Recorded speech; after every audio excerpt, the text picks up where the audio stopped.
Hi hello नमस्कार, मी नीता आणि पुन्हा एकदा आपल्या सगळ्या यूट्यूब फॅमिलीच्या आजच्या व्हिडिओमध्ये खूप खूप मनापासून स्वागत करते। आणि थंबनेलवरून तुम्हाला कळलंच असेल की आज मी कशाबद्दल बोलणार आहे।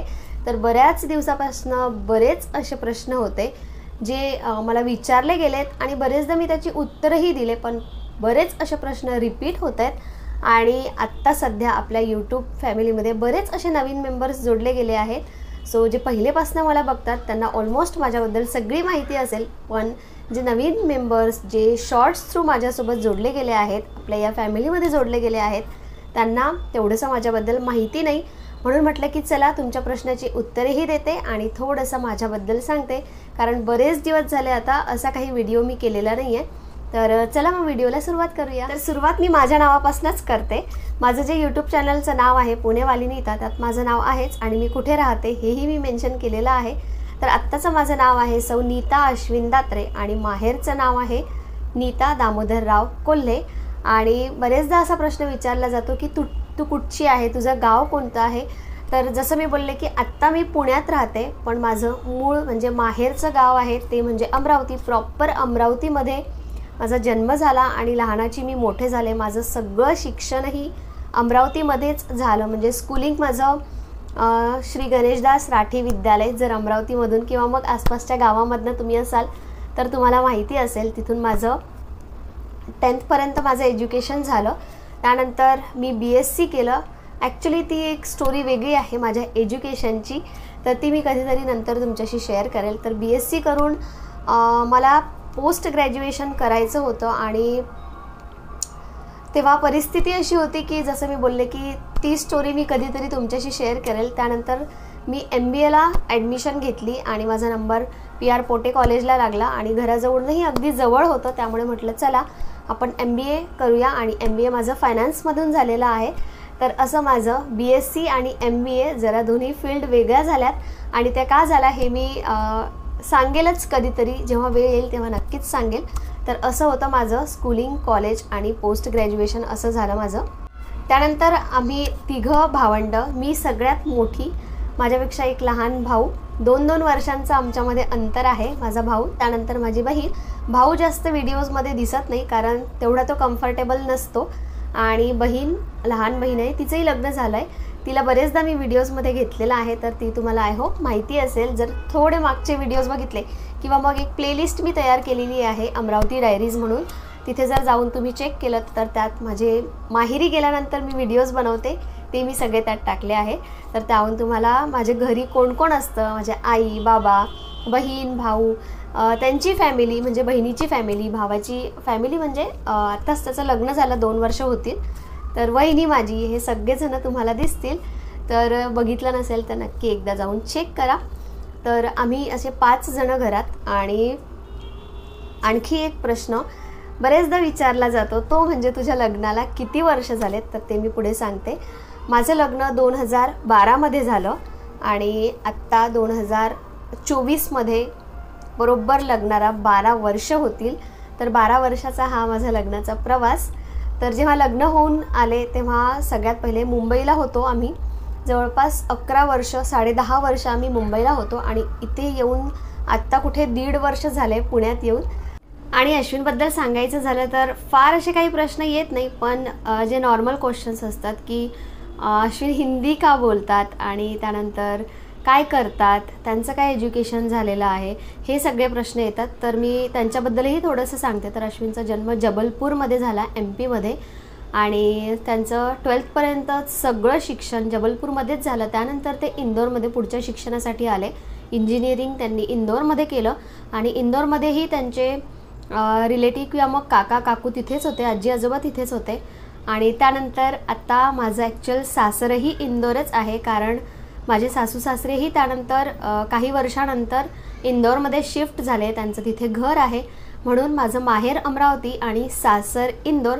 तर बऱ्याच जणांना असा प्रश्न येतो की हिंदी आणि मराठी असं मिक्स आमचं बोलणं असतं, मी प्युअर मराठी बोलते आणि अश्विन मराठी अजिबातच बोलत नाही, ते हिंदी बोलतात, तर मग असं का? तर याचा प्रश्न, या प्रश्नाचं उत्तर मी तुम्हाला पुढे देईलच। तर त्यांचं एज्युकेशन इंजिनिअरिंग झालं आहे आणि सध्याचं त्यांचं जॉब प्रोफाईल ते IT मध्ये काम करतात। आणि यापेक्षा अजून काही मी जास्त सांगू शकणार नाही आणि मला वाटतही नाही की त्याची गरज आहे. तर हे झालं अश्विनचं बॅकग्राऊंड. त्यानंतर लग्नानंतरचं थोडंफार सांगते. जसं मी बोलले की लग्नाला आता येणाऱ्या जूनमध्ये आम्हाला पूर्ण 12 वर्ष होतील.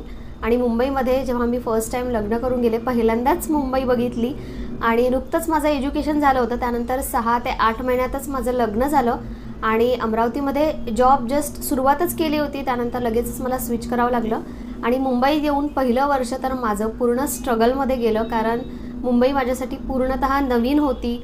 तिकडचं लाईफस्टाईल, अमरावती आणि मुंबई बराच फरक आहे.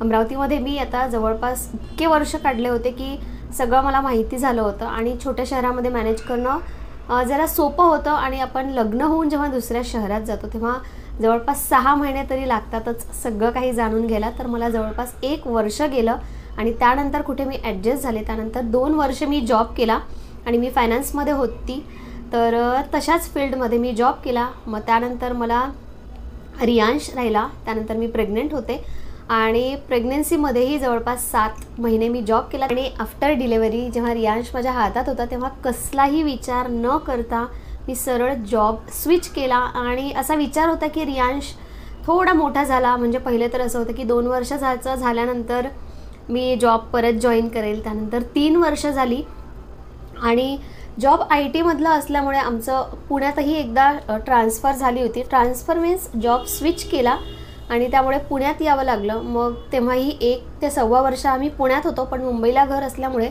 परत रिटर्न गेलो. आणि जेव्हा रिटर्न गेले तेव्हा रियांश 5 वर्षाचा झाला होता आणि विचार केला की चला आता आपण जॉब करू शकतो. आणि मी ज्या कंपनीमध्ये ऑलरेडी जॉब करत होते तिथे मी जॉईन करणारच, सगळं फायनल झालं होतं. आणि लगेचच 10 ते 15 दिवसात लॉकडाऊन लागलं आणि माझा जॉब असा होता, फायनान्स फील्ड होती, पेपर वर्क्स होते, म्हणजे रोज जाणं गरजेचं होतं. त्यामुळे तीही रिस्क मी घेतली नाही आणि परत मला त्याला पूर्णविराम लावावा लागला. लॉकडाऊनही 2 वर्ष लॉकडाऊनमध्ये गेलं आणि तेव्हा तर परिस्थिती खूपच वाईट होती. आणि अशा परिस्थितीमध्ये एक मोठा निर्णय घेणं तोही खूप कठीण होतं.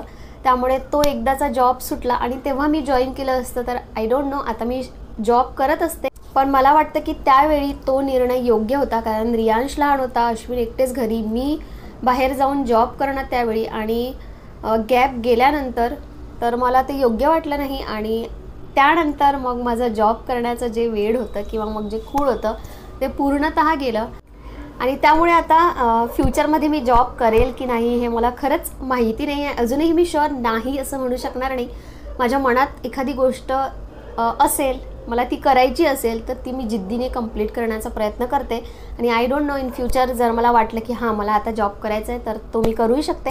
मग इतके वर्षाचा गॅप पडतो, नवीन सुरुवात करावी लागते. अगदी सुरुवातीपासून आपल्याला सगळं करावं लागतं, म्हणजे पेमेंटपासनं, नवीन शिकण्यापासनं सगळं अगदी नवीन असतं. तर जेव्हा मला वाटेल की हां आता मला करायचं आहे तर मी तो नक्की करेल. आणि रियांशबद्दलही थोडेफार प्रश्न येतात, कारण तो मॅक्सिमम माझ्या व्लॉग्समध्ये दिसत असतो आणि बऱ्याच जणांना तो आवडतो, त्याचं बोलणं आवडतं, तो इतका ॲक्टिव्ह आहे. मला वाटतं की तो माझ्यासारखा आहे. म्हणजे मलाही बऱ्याच गोष्टीची आवड आहे, आर्ट क्राफ्टची आवड आहे मला. तसं माझ्या ज्या आवडी आहेत मला वाटतं की त्याच्यामध्ये त्या थोड्याफार तरी आल्या आहेत. आणि रियांश 8 वर्षाचा आता जूनमध्ये झाला, येणाऱ्या जूनमध्ये तो 9चा होईल आणि तो 3rd क्लासमध्ये आहे. तर पुणे मुंबई असं आमचं 3दा झालं. तर त्यामुळेही थोडंफार ॲडजस्ट करणं थोडंसं कठीण झालं होतं. पण आता आम्ही स्टेबल झालो आहोत, आता पुण्यातच राहणार आहोत. बऱ्याच जणांना मध्ये असा प्रश्न होता की आता मुंबई की पुणे, की पुणेच की मुंबई. पण मुंबईला ॲक्च्युली घर होतं म्हणून आम्ही रिटर्न गेलेलो आणि तेव्हाही जर घर नसतं तर आम्ही मे बी गेलो नसतो. पण आत्ता आम्ही तिकडचं सगळं हे करून इकडे आता शिफ्ट झालो आहे आणि आता इथेच पुणेकर झालो आहे प्रॉपर. तर रियांशच्या नावाचा अर्थ काय, तर रियांशच्या नावाचा अर्थ हा फर्स्ट रे ऑफ सनलाईट असा होतो. त्यानंतर आणखी एक प्रश्न की यूट्यूब कसं काय स्टार्ट केलं. तर जसं मी बोलले की पुण्यातून आम्ही जेव्हा मुंबईला गेल्यानंतर मला जॉब परत जॉईन करायचा होता, पण लगेचच लॉकडाऊन लागलं. आणि त्यानंतर मग लॉकडाऊनमध्ये परिस्थिती अशी होती की घरातच थांबायचं होतं, काहीच करता येत नव्हतं, बाहेर जाता येत नव्हतं. फोनवर किती बोलणार, TV किती बघणार. आणि घरात आम्ही तिघंच, त्यामुळे काहीतरी करायचं आहे असा विचार होता आणि फायनली मी यूट्यूब स्टार्ट केलं. यूट्यूबवरती पहिले मी रेसिपीज टाकत गेले, कारण त्या काळात मला वाटतं की लॉकडाऊनमध्ये बऱ्याच अशा हाऊसवाईफ असू देत किंवा मग वर्किंग लेडीज असू देत, आपण इतके पदार्थ बनवून खाल्लेत आणि मी जे पदार्थ बनवत होते त्याचे मी स्टेटसला टाकायचे आणि बऱ्याच जणांना ते आवडायचे. त्यानंतर मग मला असे सजेशन्स यायला लागले की तू ही रेसिपी शेअर कर. मग शेअर कशावर करायची, तर यूट्यूबपेक्षा चांगला प्लॅटफॉर्म नाही असं मला वाटलं. मग मी एक रेसिपीज शेअर करत गेले आणि रेसिपीज शेअर करत होते. बऱ्याच जणांना माझा आवाज आवडायचा. त्यानंतर तू समोर येऊन का बोलत नाही, तू व्लॉगिंग का करत नाही, तू छान दिसतेस किंवा मग छान बोलतेस, असे मला कमेंट्स यायला लागले आणि सजेशनही तसेच होते की तू समोर येऊन बोल. तर म्हटले चला आपण व्लॉगिंगला सुरुवात करू आणि हळूहळू मग मी व्लॉगिंगला सुरुवात केली. पहिलेच्या व्लॉगिंगमध्ये आणि आत्ताच्या व्लॉगिंगमध्ये बराचसा असा फरक आहे. आता तेवढी परफेक्ट नाही, पण बऱ्यापैकी आता मी बोलू शकते आणि थोडी कॉन्फिडंट आहे आणि अजून मला बरीच अशी प्रोग्रेस करायची आहे आणि ती प्रोग्रेस जर तुमचा आशीर्वाद, तुमचं प्रेम मिळालं तर मी नक्कीच करेल. तर अशी माझी ही यूट्यूब जर्नी स्टार्ट झाली होती आणि ही आता कंटिन्यू अशीच राहील. मी जे करत असते तेच मी तुमच्याशी शेअर करते. त्यानंतरचा प्रश्न अजून एक विचारलेला म्हणजे की माझ्या व्हिडिओजमध्ये मॅक्सिमम आम्ही तिघंच दिसतो. अश्विनही बरेचदा दिसत नाही कारण त्यांचं काम असतं आणि मीही त्यांना मग फोर्स करत नाही. आणि खरं सांगायचं तर तेवढे ते कम्फर्टेबल नसतात, त्यामुळे कम्फर्ट सोडून आपल्या व्हिडिओजमध्ये जबरदस्ती घ्यायला, मग उगाचच ते नाही करायचं आहे तर म्हणून उगाचच करायचं असं मला वाटतं. म्हणून मी जास्त त्यांना फोर्सही करत नाही आणि मी माझं काम करत असते. त्यांचं एक फुल टाईम जॉब आहे, त्यांनाही बरीच अशी कामं असतात, त्यांच्यावरही रिस्पॉन्सिबिलिटीज आहेत. त्यामुळे ते माझ्या व्हिडिओजमध्ये येतील आणि काही बोलतील किंवा मग मला खूप असा वेळ देतील अशी माझी अपेक्षाही नाही आहे. थोडे आले, थोडे बोलले तरी मी खुश असते. त्यानंतर मला काय काय आवडतं, तर मला ॲक्च्युली खरं सांगायचं तर सगळ्या गोष्टींची आवड आहे. मला आर्ट क्राफ्ट करायला आवडतं, ड्रॉइंग आवडतं, पेंटिंग आवडतं. त्यानंतर अशा ज्या नवीन नवीन गोष्टी असतात म्हणजे त्यातून आपण काहीतरी शिकूही शकतो आणि पैसेही कमावू शकतो, अशा गोष्टी मला आवडतात. फॉर एक्झाम्पल जसं मी सिल्क थ्रेड ज्वेलरीज बनवल्या, सध्या लेटेस्टमध्येच मी त्याचा व्हिडिओ शेअर केला होता. तर मी काहीच शिकले नव्हते, असंच टाईमपास म्हणून यूट्यूबवर बघितलं, सामान आणलं, स्वतःसाठी बनवलं आणि त्यानंतर ते बाकीच्यांना आवडलं आणि अशा प्रकारे मी बरंच म्हणजे सेल केलं होतं तेव्हा. त्यानंतर लॉकडाऊनमध्येही तसंच झालं की जरासं लॉकडाऊन उघडलं होतं सेकंडच्या आधी, तेवढ्या पिरियडमध्ये मी बेकिंगचा क्लास केला आणि आत्ता माझा ठीकठाक बिझनेस चालू आहे बेकिंगचा. केक्सच्या वगैरे बऱ्याच ऑर्डर येतात, चॉकलेट्स बनवते, केक्स बनवते, टी टाईम केक्स आणि सगळ्यांना खूप आवडतात. हेच माझ्यासाठी खूप आहे आणि मी आत्ता ॲक्च्युली माझ्या केकची 100% गॅरंटी देते की डिझाईन मे बी एक वेळा नाही आवडणार पण टेस्ट तुम्हाला 100% आवडेलच, अशी माझी स्वतःची 100% गॅरंटी देते. सो यातही मला एक स्टेबिलिटी करायची आहे, अजून आणखी ऑर्डर्स कशा मिळवायच्या. त्यानंतर हाही एक बिझनेस म्हणून मी माझा वेगळा सेपरेट ठेवू शकते. तर या माझ्या आवडी आणि तसंही मला नटायला, थटायला, नवीन कपडे घ्यायला, शॉपिंग करायला, बाहेर जायला, अशा बऱ्याचशा गोष्टी आवडतात. नेहमी मी असं ॲक्टिव्ह किंवा मग मला ही गोष्ट आवडत नाही त्यामुळे मी करत नाही ती, असं नसतंच. मला प्रत्येक गोष्ट करायला आवडते, मी तेवढीच एक्सायटेड असते. तर हा एक मलाच माझ्यातला एक पॉझिटिव्ह पॉईंट वाटतो, कारण बऱ्याच लोकांना वेळ असतो, पैसा असतो, तरीही इंटरेस्ट नसतो किंवा त्यांना आवडच नसते करायची. तर असं माझ्यामध्ये काहीच नाही आहे. मला खूप आवडतात, भरपूर अशा गोष्टी आहेत ज्या मला आवडतात. तर हा एक माझ्यातला पॉझिटिव्ह पॉईंट. आणि सगळ्यात जास्त विचारलेला प्रश्न म्हणजे आता सध्या शॉर्ट्समध्ये तेवढं काही माझ्याबद्दल कळत नाही. त्यांना असं वाटतं जे माझे शॉर्ट्स आहेत त्यातून, तर शॉर्ट्समध्ये माझी रिअल लाईफ नसते. बऱ्याच अशा माझ्या मैत्रिणी आहेत किंवा मग मी जे डोळ्यांनी बघते त्यांची लाईफ कशी आहे किंवा जे आपण ऐकतो आपल्या आईंसोबत झालेलं, इतर बायकांसोबत झालेलं, ते मी तुमच्याशी शेअर करत असते. आणि खरंच सांगते, माझ्या नॉर्मल व्हिडिओजला तेवढ्या कमेंट किंवा तेवढा छान रिप्लाय मिळत नाही जेवढा मला शॉर्ट्सला मिळतो. कारण इतक्या लेडीज ते जे व्हिडिओज आहेत ते कनेक्ट करतात, त्यांना असं वाटतं की ही सगळी माझी सिच्युएशन आहे आणि त्यांचीच सिच्युएशन मी ॲक्ट केली आहे असं वाटतं.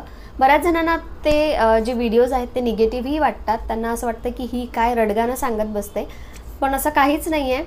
रडगाणं माझं असं स्वतःचं काहीच नाही आहे, जे मी फक्त ॲक्ट करते आणि जी परिस्थिती आहे सध्याची, सगळ्यांची अशी परिस्थिती नाही आहे, पण काही बायकांची खरंच अशी परिस्थिती आहे, ती मी माझ्या शॉर्ट्स थ्रू तुमच्याशी शेअर करत असते. आणि थँक्यू सो मच, त्याला इतका छान रिस्पॉन्स तुम्ही देता, इतके छान कमेंट्स आणि रिप्लाय देत आहेत, तर त्याच्यासाठी थँक्यू. तर आता जवळपास मी माझ्याबद्दल, अश्विनबद्दल, आमच्या फॅमिलीबद्दल सगळं काही सांगितलं आहे. तर सगळ्यात महत्त्वाचा आणि खूपदा विचारलेला प्रश्न म्हणजे तुमचं लव्ह मॅरेज आहे की अरेंज मॅरेज? तर आमचं प्युअर अरेंज मॅरेज आहे. लव्ह मॅरेज यामुळे वाटतं की जसं मी बोलले की अश्विन हिंदी बोलतात आणि मी मराठी बोलते, आणि रियांशचं तर सगळा गोंधळ झाला आहे. मराठी, हिंदी, इंग्लिश सगळं मिक्स झालं आहे त्याचं. कारण मी घरातही मराठी बोलते, कधीतरी हिंदी मराठी माझंही मिक्स होतं.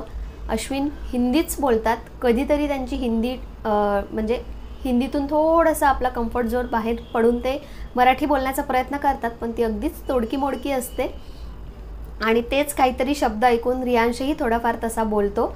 आणि कधी कधी विदर्भातही जाणं होतं, म्हणजे वर्षाला 1 वर्षाला 2दा जाणं होतं. त्यामुळे तिकडचाही टोन आहेच, माझ्यातही आहे आणि रियांशमध्येही तो येतोच. कारण तिकडची लँग्वेज तो ऐकतो आणि ती त्याला नवीन वाटते, तर तीही तो बोलतो. आणि माझ्यामध्ये तो असणारच. ऑफकोर्स आपण जिथे इतके वर्ष राहिलो तिथला टोन किंवा मग तिकडचे काही शब्द ते येतातच, ते जाणार नाही आहेत. आणि त्याचा काही मला वाटतही नाही. बऱ्यापैकी मी माझ्यापरीने जिथे राहते तिथली भाषा बोलण्याचा प्रयत्न करते, म्हणजे तिकडचा टोन घेण्याचा प्रयत्न करते. तिकडे गेली तर तिकडचंही बोलते थोडंसं, तर असं काहीच नाही. तर माझं आणि अश्विनचं अरेंज मॅरेज आहे. फक्त ते जबलपूरमध्ये, इंदोरमध्ये वाढले आहेत, मोठे झाले आहेत, त्यामुळे ते हिंदी बोलतात आणि मी मराठी बोलते. कारण त्यांना मराठी असा सब्जेक्ट नव्हताच, त्यामुळे त्यांना बोलायला खूप जड जातं. ॲक्च्युली त्यांचे मम्मी पप्पा म्हणजे माझे सासू सासरे ते मराठीच बोलतात, पण तरीही त्यांना मराठी येत नाही. आणि म्हणूनच हा आत्ताही लग्नाला इतकी वर्ष झालेत, पण अजूनही हा प्रश्न विचारला जातो आम्हाला.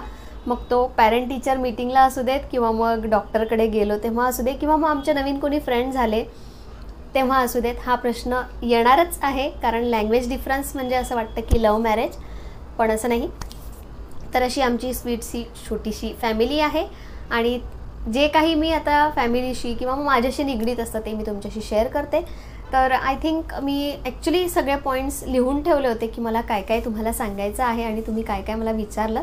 तर ऑलमोस्ट सगळं मी तुम्हाला माझ्याबद्दल सांगितलं आहे आणि तुमच्या प्रश्नाची उत्तरेही दिली आहेत. पण तरी अजून काही प्रश्न असतील किंवा मग अजून तुम्हाला काही जाणून घ्यायचं असेल तर मला कमेंटमध्ये नक्की सांगा. तर असं होतं माझं छोटंसं इंट्रोडक्शन. आय डोंट नो मोठा झाला आहे की छोटा झाला आहे व्हिडिओ, पण बऱ्यापैकी मी माझ्याबद्दलचं सगळं सांगण्याचा प्रयत्न केला. आणि व्हिडिओलाही मी इथेच थांबवते. उद्या घेऊन येते एक छानसा व्लॉग. तर फर्स्ट टाईम तुम्ही माझा व्हिडिओ बघत असाल तर व्हिडिओला लाईक करा आणि चॅनलला सबस्क्राईब करा. चला, बाय बाय.